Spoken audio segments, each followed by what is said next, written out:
Ils sont en train de façonner la musique, donner une sonorité ou, comme ils le disent, accorder le bois. Voici les élèves de Gauthier Loup, un luthier belge connu partout dans le monde. Dans son école à Marchand-Famenne, il forme en 3 ans des étudiants à ce métier d'art. En gros, l'élite de la lutherie. Alors c'est une formation professionnalisante, donc ça veut dire qu'ils sont vraiment là pour avoir une voie vers la profession, entrer dans le métier. Il y a beaucoup de demandes en fait pour venir, il y a peu d'élus. Donc forcément les places sont rares et chères et les jeunes sont...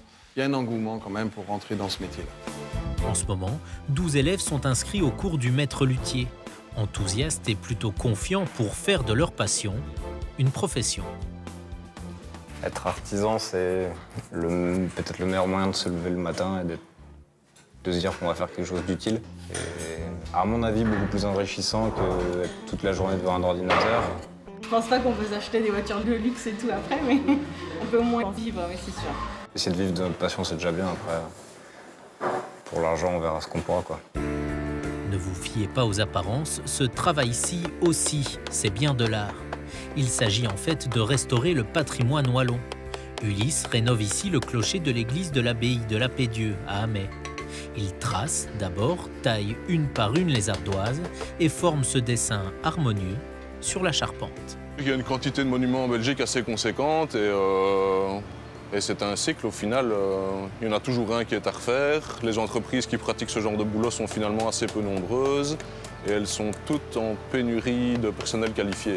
Depuis l'année dernière, la Wallonie mène un plan d'action pour soutenir, valoriser et mettre en lumière ces métiers d'excellence, très peu représentés et pas suffisamment soutenus dans le passé.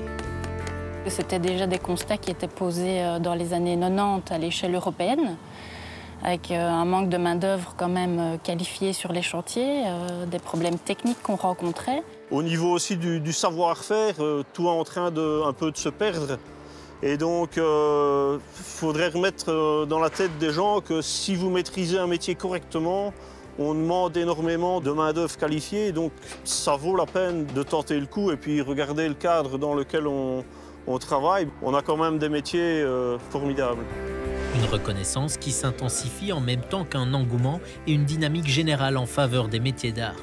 Par exemple, en 2016, une étudiante de Gauthier Loup a été élue meilleure apprentie de Wallonie. Donc ça ne fait aucun doute, ces professions ont de l'avenir. Si on a des auditeurs, on aura des musiciens. Et si on a des musiciens, on a besoin de luthiers. Mais on cherche beaucoup des gens de grande qualité, avec un savoir-faire, je veux dire plutôt extraordinaire. Donc être bon, c'est bien. Être très bon, c'est mieux. Être excellent, c'est ce qu'on demande. C'est plutôt un métier d'avenir. Et ce que je retiendrai, c'est vraiment la valorisation du travail fini. Qui, surtout pour un jeune, je veux dire, ça peut vraiment donner de l'envie et du plaisir dans son travail.